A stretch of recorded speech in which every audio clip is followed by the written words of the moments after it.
Hi everyone, so today we'll be making a double apple pie. So first we are going to work on the filling. We just add everything to the apples and just toss it. That's it. That's how easy it is, and just let it sit at room temperature for about 30 minutes and the apples will soften down and it will be easier to pack down the apples to the pie and we will get more of the delicious filling and just add everything to it. So I mean by double apple pie meaning is that double the apple, double the crust, and of course double the deliciousness. So next we are going to work on the pie crust. This pie crust is really flaky and buttery.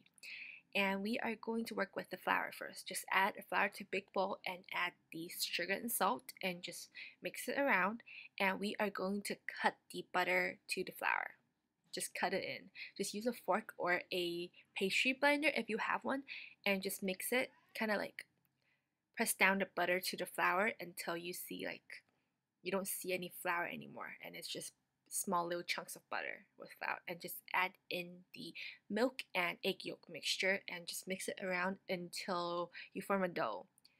It will become like a mess rather than a dough, but don't worry, we are going to fix that problem later.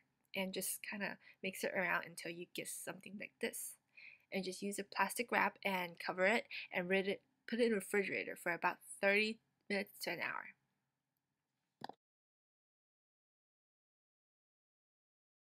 So 30 minutes later, just take it out and we are going to roll it out.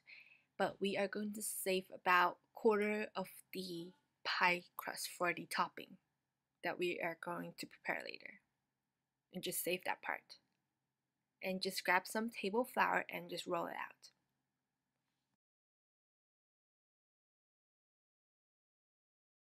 First, I am going to roll the dough out like a rectangle. And after rolling it out into a rectangle, I am going to fold it like a book, like with 4 pages.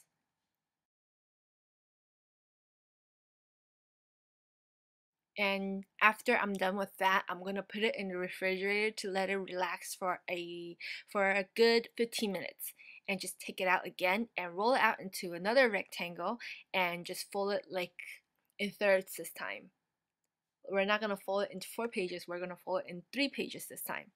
And put it back in the fridge for another 15 minutes for the dough to kind of relax, and so it will be easier to work later. And after 15 minutes, I kind of like tug in the ends to form it like a rectangular circular shape, so it's easier to work with. Because my pie dish is circular, so I want to like form a rather circular dough for it to easier to mold down to the pie dish. So I kind of gave up towards the end on making the dough kind of look circular. It turns out to be rectangle, squarish, but forget it.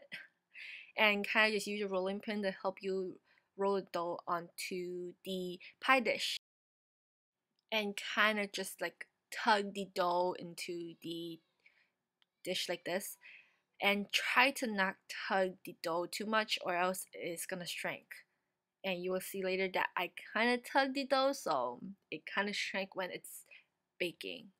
And after you're done with that, just like use a parchment paper to put underneath and with some pie weights and blind bake it for about 15 minutes if you are doing a 6-inch. If you're doing a 9-inch pie, blind bake it for about 30 minutes or until the edges are golden brown.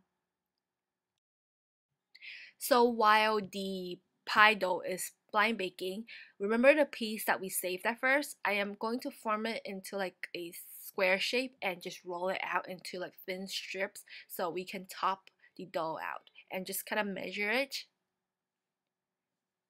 to see how long do you want the dough to be, and just kind of estimate it to be longer so it'll be easier to work with.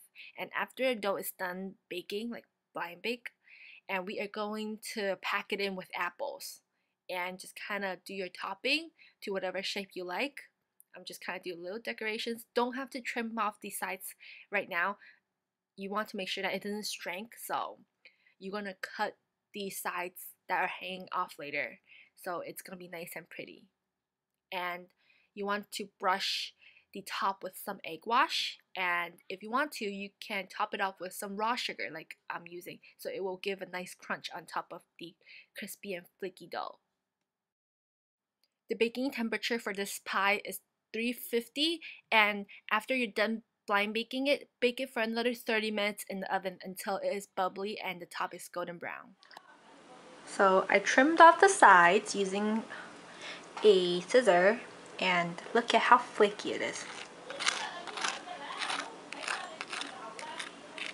Buttery flaky crust with apples that is gonna melt in your mouth. So go try it out. I hope you guys enjoyed this video, and I'll see you guys next time.